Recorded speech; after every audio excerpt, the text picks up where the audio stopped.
IKIMfm, inspirasi utama anda. Assalamualaikum warahmatullahi wabarakatuh, and a very good afternoon to DJ listeners of IKIMfm. Welcome to the premiere episode of the fourth season of Great Works of the Muslim World. I'm your host, Patricia Afrina, and joining me virtually in the studio today is a family voice. In this show, he is a fellow at the Center for Science and Environment Studies, KIAS at IKIM, is none other than Dr. Muhammad Husni Muhammad Amin in the studio. Assalamualaikum, Doctor. Waalaikumsalam warahmatullahi wabarakatuh, Patricia. It's great to have you in the studio. So this is for the first episode of Great Works of the Muslim World. And Doctor, for Yes. our topic for today is Kitab al Ilm in Imam al-Ghazali's Ihya Ulumuddin. So Yes. Imam al-Ghazali was regarded as a towering figure in Islamic knowledge. He was a theologian and also a philosopher who had a significant impact on Islamic ideas, and his intellectual legacy continues to shape Islamic philosophy and spirituality. And for today, Dr. Husni will be sharing about his work. So starting with the interview itself, for the first question of the interview, Doctor, what led Imam al-Ghazali to compose Ihya Ulumuddin? Yes, thank you for that, Patricia. And thank you for inviting me again to be in this program for the fourth season. Auzubillahi minasyaitonirrajim. Bismillahirrahmanirrahim. Alhamdulillahi rabbil alamin. Wassalatu wassalamu ala asyrafil anbiya'i wa mursalin. Sayyidina Muhammad wa ala alihi wa sahbihi ajma'in. Yes, to understand Imam Ghazali's motive for writing the Ihya, first we need to look where he was and where he had been, and the situation, the milieu, his milieu at that time, towards the end of the 11th century. We have to understand that despite the Muslim empire, there's the caliphate in Baghdad, in Iraq, that covers the Khorasan. There's also the Great Seljuk Empire, and also the Sultanate of Rome in what we know today as Anatolia, or in Turkey.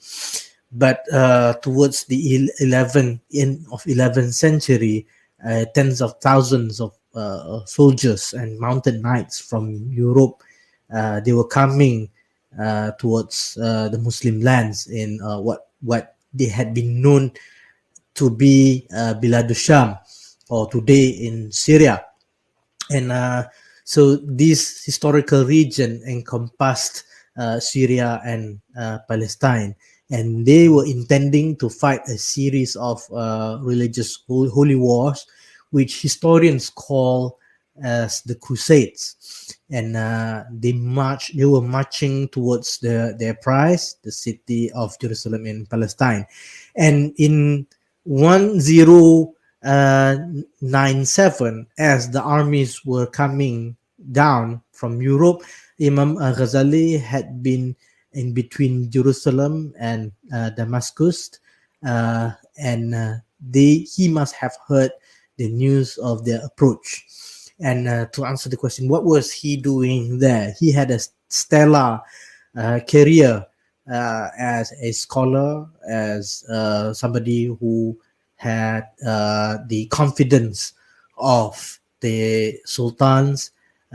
So he had gone into some sort of temporary retirement in order to pursue a life of isolation, of spiritual realization.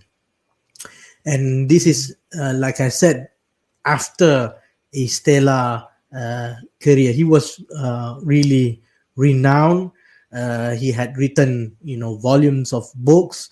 He had supported the Caliph al-Mustazhir to become the Caliph, and all this he had done in support of the Caliph, because he knew of the danger that was coming to the Muslim world, and as he was an astute observer of current events, and he saw that there was a collapse of Muslim and Muslim political and social orders, and the seeds of this is in the confused purposes of education. So if we see in the Ihya, the 40 books of Ihya, in the Muqaddimah part, he stated that the reasons for his writing the book when he was in his isolation in Jerusalem then. So he was saying that uh, this him being the famous, the learned, and the one who had won debates, he was saying that religion was being reduced to external formalities and rigid legalism through endless debates and disputations, and this was done by the religious scholars. And Imam Ghazali, although he had participated in those debates, suddenly it dawned upon him this realization that it is a reprehensible, diametrical contradictions to the moral teachings of the religion, and he censured his fellow scholars, those especially who vainly pursued fame and prestige through religion. And to understand that it was the time when um, public debates were held in the castles, in the palaces of the sultans, and also the caliph. You have people like his teacher, Imam al-Juwaini. He was forced to leave his Nisabur to come to um, uh, Medina and Mecca. That's how he got the name Imam al-Haramain, Imam of the two Haram, because of he was banned by Tughril Beg, the Turkish Atabeg, who favored the Mutazili scholars. And so Imam Ghazali, he had an episode that opened his eyes to the reality of his time, and he would then say that it is futile to have this theory practice dichotomy, following some people who had been influenced by Greek philosophy, to think that life of merely contemplation is the happiest. People who achieve what the Greek call eudaimonia, eternal happiness, just because they know things but never acted upon it. So, but taking a position that opposes this Greek notion, he says, he would say later in one of his book, Ayyuhal Walad, that al-ilm bila amal majnun, wal ilm wal amal bila ilm lam yakun. That to possess knowledge without acting upon that knowledge is crazy. But to have knowledge, to act without knowledge is something that is not, that something that that doesn't give any benefit. So, but to Imam Ghazali, the religion or Sharia is to be applied in the experience or the realization of justice, that things have their proper places, and this knowledge is called hikmah, and putting things in their proper places is what produces justice. And the action of putting things in the proper place, that is what today Professor Said Muhammad Aqilata said to be called adab, which is why in the Ihya Ulumuddin you have so many books that talk about adab, adab of eating, adab of nikah, adab towards knowledge, and an adab of traveling. So everything has its proper place, and the action of it produces justice, which would then provide the conducive environment for human beings to live by the teachings of Islam according to their respective situations. Now, back to the history of it. Now, in 1109, al-Ghazali was coming out from his temporary retirement and a retreat of spiritual convalescence, during which time he has already finished writing his Ihya Ulumuddin. And it so happened that upon the insistence of Fakhrul Muluk, who is the wazir to the Seljuk Empire, he insisted that Imam Ghazali resume his teaching position. Now, Imam Ghazali eventually acquiesced to his request and returned to serve once again in the madrasah called Nizamiyah, which was established by his former compatriot, the late Nizamul Mulk, who had been killed before.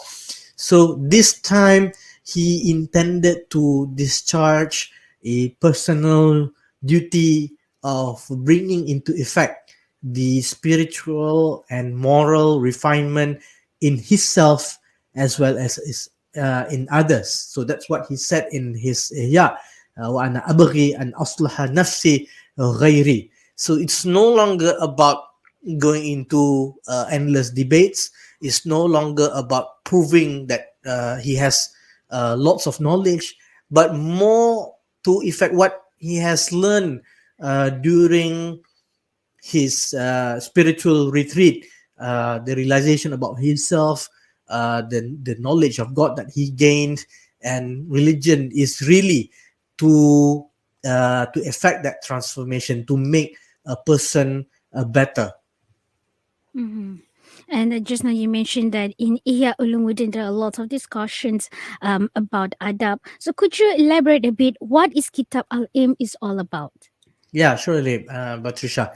So, Kitab al Ilm, or we can translate as the Book of Knowledge, is the first book in Imam Ghazali's magnum opus, Ihya Ulumuddin, or what we can translate as the revival of the religious sciences. And this book is the foundation of the 40 books of the Ihya. And as it would become his signature method of explaining things, he would first cite proofs from the Holy Quran, and then he will go into the tradition of the Prophet, the Hadith, and then the Athar, or tradition of the Holy Prophet's companions. Then he will include some sayings of wise men, and this this does not necessarily is confined among Muslims, but also from pre-Islamic times, as the hadith goes, al-hikmah dalatul mu'min, fa'ainama wajadaha fa'akhudha, or in another narration, fahuwa ahaqqu biha. So this is a hadith from Sunan Ibn Majah, which says that hikmah, the knowledge of the processes of things, or wisdom, is the lost property of the believer, and wherever he finds it, he takes it, or wherever he finds it, therefore he is the one who possesses most right to it. So in Kitab al Ilm, Imam Ghazali, he defines what is knowledge, and why is it so virtuous to have knowledge. And there are verses in the Quran, talking about how people who have knowledge, learned people, God raises them by degrees, and there are other verses talking about among the worshippers of God, the most fearful of them are those who have knowledge. Um, and in the hadith of the Prophet, when the Prophet extol people who have knowledge. Some of them, he says, there are also traditions that says God will delay the ulama, the scholars, entrance into the gates of paradise, because God wants them to see how many of those who followed them, who learned knowledge from them and acted upon that knowledge, that benefited from them, to go in first. So the prophets will be, the scholars will be witness to that. And also later, after the sayings of wise men, then Imam Ghazali will provide his rational proofs. So in Kitab al Ilm also, Imam Ghazali defines knowledge as relating to the knowledge of faith, theology, and jurisprudence. He clarifies them as these are the branches of Islamic knowledge. What is called as ulum, or the plural of ilm, the plural of knowledge or sciences. And for him, it is only apt that some translators translate ulum as sciences, because these are not the constricted definition of science as we know today. Because when we talk about science today, many people refer science as the hard sciences: physics, biology, mathematics, computing, computer sciences.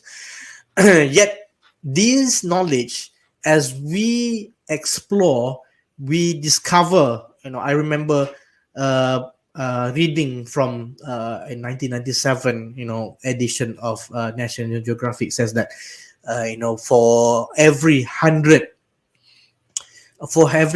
species of life forms, of animals and on plants on earth, 99 has gone into extinction. But yet every other day of the week, we keep discovering new species, or millions of species of animals. Means that our knowledge is still being challenged. Scientific knowledge is still being challenged. They cannot know for certain. Therefore, it leads to some people saying that nothing is certain. On the contrary to that, for scholars, for learned people like Imam Ghazali, knowledge is supposed to be something that brings certainty. You know something because it has been narrated by people whom you know all their lives. They have spoken nothing but the truth, and it has been transmitted through a chain of people who have been under scrutiny, and they are found to be truthful, honest people. And knowledge also that has been agreed upon by a consensus, whom the intellect cannot conceive that they would gather together to agree upon a lie. For example, the knowledge of faraway rulers, or presidents in some countries, or the existence of cities. For example, that there is a country called United States of America, and there is a city there called New York. So it's impossible for us to think that many people who have gone there and come back, and they have gathered somewhere in a place to agree to lie to us that there exists a city called New York. So that is the kind of knowledge or the kind of science that we're talking about. So in defining or in clarifying the branches of Islamic knowledge, he goes as far to say, to outline these fields of knowledge, which he considered to be science, the science of faith, what we call to be aqidah, or ilmu kalam, or tawheed, and also theology, and also the jurisprudence. Imam Abu Hanifah calls Aqidah as the fiqh akbar, while the rest of the fiqh of salat, fiqh of zakat, fiqh of saum, the fasting, for example, those are what the ulama has categorized as fiqh asghar. They belong to the smaller fiqh. And there is a reason for this. This we can see in how Imam Ghazali distinguish between praiseworthy and blameworthy knowledge. And blameworthy knowledge, and he goes to enumerate them and discuss what constitute a blameworthy knowledge. Well, he says that there are three principles which make science or knowledge blameworthy. And there is also a hadith on that where the Prophet makes a dua, Allahumma inni a'udzubika min ilmin la yanfa, to ask God's protection against knowledge that is not beneficial. How do we know that knowledge can become not beneficial or blameworthy? So Imam Ghazali says that first, it causes harm. Knowledge such as sorcery, not only that this knowledge causes harm upon others, it also causes harm upon the practitioner. Knowledge itself is not knowledge itself is neither beneficial or not beneficial. You can you can have the knowledge of sorcery, for example, but in acting or practicing that kind of knowledge, then it will causes harm, and that makes the knowledge blameworthy. Secondly, he says that knowledge can be detrimental.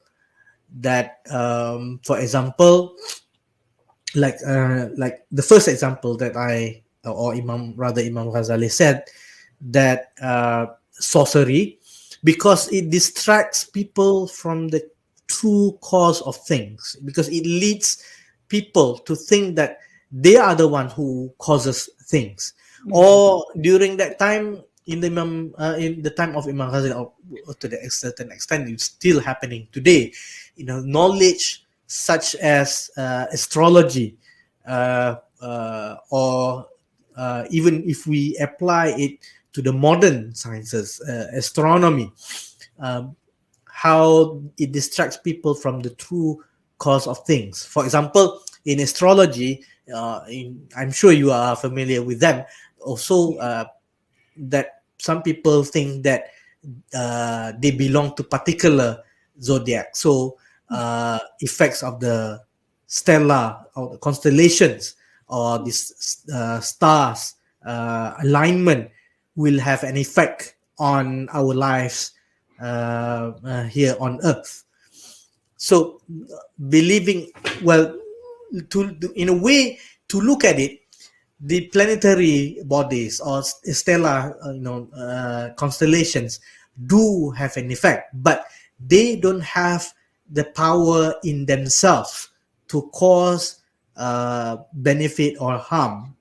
For example, we believe that the moon orbiting around the Earth, and wherever it orbits, it pulls it exerts a gravitational pull upon the Earth, and wherever the moon is, and that point where it exerts gravitational pull, you have things like high tide. And the places where the moon isn't to exert the gravitational pull, then you have low tide. But this in itself, if you believe that the moon it has inherent power, meaning it causes these things, then it's going to cause that, then it is detrimental on the belief. What kind of belief? The belief that it is God who actually or who gave this power to the moon or the stars or the constellation. It is God who created or the earth, the moon, the stars, and it is him. Similarly, if you drink or when you eat, the belief that it is the food that is causing you to be satiated, that is not the food does not create that power. That power is given, rather the effects are given to food or the drink, the beverage, by God.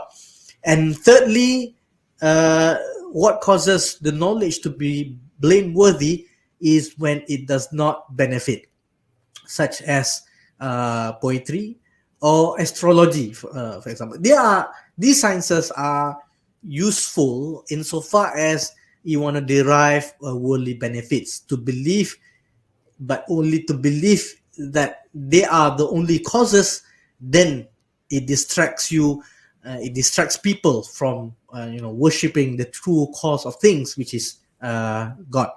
So what is now, you may begin to wonder if those are the principles that define blameworthy knowledge. Then what about praiseworthy knowledge? So he explains, Imam Ghazali explains in the Ihya, in the Kitab al Ilm, that knowledge that is sufficient amount for worldly benefits. For example, things like knowledge that allow you to control your finances, to make sure that you can earn enough to subsist yourself and to sustain your family. And then for example, finance, economics, or what we call as tadbirul manzil, the management of a household, which is related to economy, and then how to manage yourself, yourself, and then those around you, your family, and then to manage a whole country. And this, he says, sufficient amount, because if you lack the necessary amount, then you are going to fall short. I mean, you are not going to be able to sustain yourself adequately. So this could lead you to beg for money, and then cause your dignity to be tarnished. The society will look down upon you. And if you happen to be a religious scholar, but you don't have the necessary amount of knowledge to manage your wealth, therefore you fall victim to swindlers, to nowadays we call them scammers. So that humiliation will cause people to look down upon you, and you'll become trial, a tribulation for the religion. People will say that what is this, the scholar who claims to have knowledge, but he cannot manage himself. So because of that, people will make the false assumption that the religious knowledge is not incumbent upon them. Rather, it is something that is burdensome and it does not bring benefit. So you cause a fitna, you cause the name of the religion to be tarnished.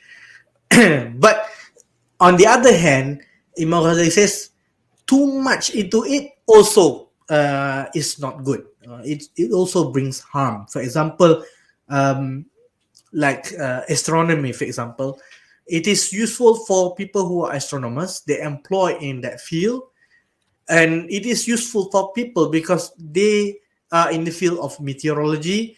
They provide us with forecast of weather, and it is useful for us to determine, when is the propitious time to engage in the project, or when is the time. So for example, if we know that towards the end of the year there will be the monsoon season, and then there will be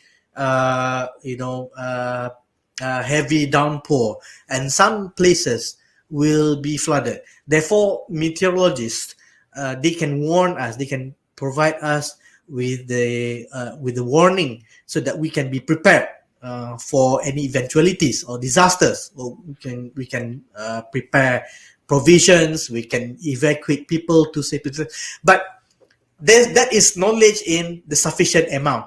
But if you are just focused on the movement of stars, the weather, the how much to the minutest detail, and you don't have knowledge, religious knowledge, you don't have sufficient knowledge of the other kinds, then you are only fixated in your field. None of the other disciplines concern you.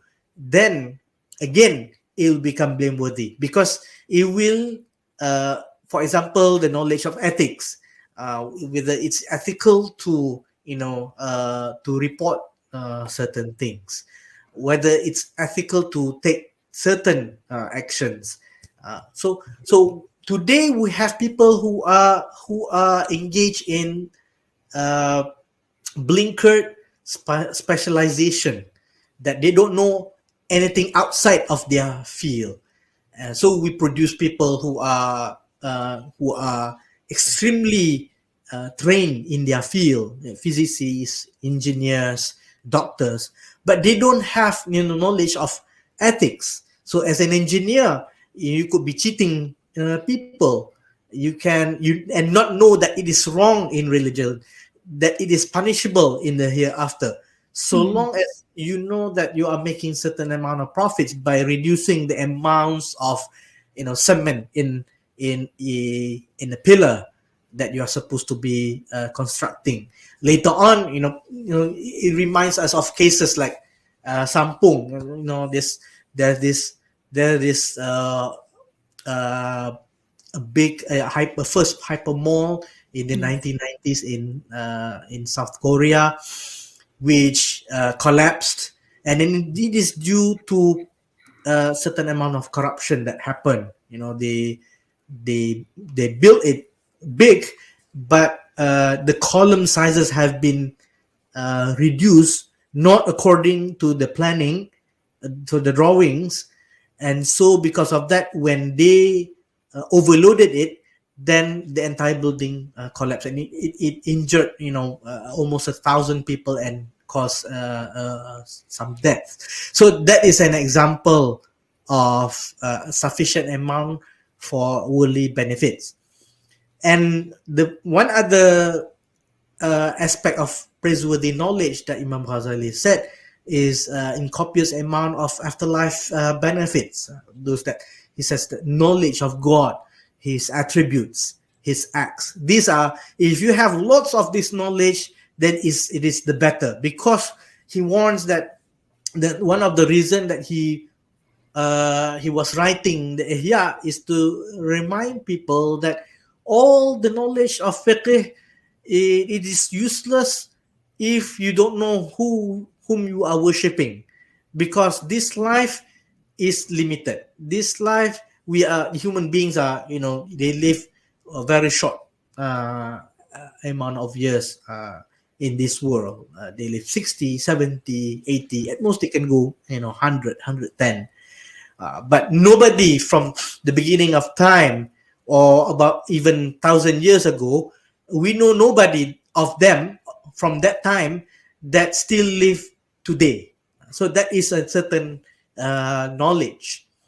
So in having the knowledge of God, how to exercise spiritually, meaning how to bring complete or thorough realization when you go about your spiritual exercises, when you pray, when you fast, when you take out zakat, and when you go to your umrah or hajj, how to make yourself present in the moment, realizing that what you do is to gain the pleasure of God. And that is the really what Imam Ghazali says later. He says غاية المعاملة المكاشفة وغاية المكاشفة معرفة الله. So he said that the aim of those dealings, those transactions that you make with your with children, with your parents, with the other people, is to lead you to the unveiling and the unveiling of this spiritual truth. And then he said the purpose of this unveiling is the knowledge of God. So I think that sums pretty much that we can say in a half-hour show about Kitab al Ilm. So maybe some other time we can go more detail on the Ihya. Yes, doctor. And it's very interesting that now you mentioned about the praiseworthy, which is blameworthy knowledge. So before this, we would think that every knowledge is the same thing, is the same level. But then Imam al-Ghazali defined it to have two different types of knowledge: the one that is praiseworthy and also the one that is blameworthy or not beneficial. And just now, as you mentioned, like the three elements of the unbeneficial knowledge, the one that causes harm, the one that can be detrimental, and also the one that is not beneficial, which means that can distract you from the cause of thing, which is from God. And as we are reaching the end of this conversation, doctor, what can we conclude from this? Yeah. So the Kitab al Ulumuddin is one of Imam Ghazali's masterpiece, and until now there is no comprehensive work that can match the Ihya, especially in the aspect of presenting a framework for solving spiritual problems and direction of life for Muslims, especially in a time when people don't know where they're coming from, what is their purpose in this life, and where is it that they're heading. So it's not an exaggeration to say that the situation surrounding the composition of the Ihya has a best similarities with what Muslims are facing today, because there are also learned people who are confused. There are also people in general public who are confused, and so understanding and interpreting the religion without a unified framework such as the one that Imam Ghazali provided in his Ihya, without such a framework makes the understanding and practice of Islam narrow, and this we can see from an overly emphasis on laws, which can also be unfair and immoral, and also tendencies to debate issues that do not contribute to the scientific development and complete practice of Islam. So what happened during the time of Imam Ghazali is that people were debating incessantly, that they forgot that the religion and the Muslims are under the threat of the Crusaders, and because of that they were also they were not united in defending the Muslim lands, because defense of Muslim land is paramount. For otherwise, how can you pray? How can you give out zakat or even fast if the Muslim lands were being destroyed? If there are wars going on, now we are witnessing in real time that's happening in Gaza, in Palestine, and so the defense of Islam and the Muslims is a paramount thing, and we cannot do that if the scholars, they bring debates to the public spheres and they distract the public people from understanding the religion through the proper channels, through consultation with the ulama, to trust the ulama. Now we see, sometimes these people, they are Orientalist scholars. They see our traditional scholars in a very negative light, and they accuse, things like saying that the scholars have partnership with governments, and this is what stunted rational thinking. But to this distracts only the public from, because they don't need to know these things. They those who are learned, they can engage in close discussion. They can write books, and then they can write refutations.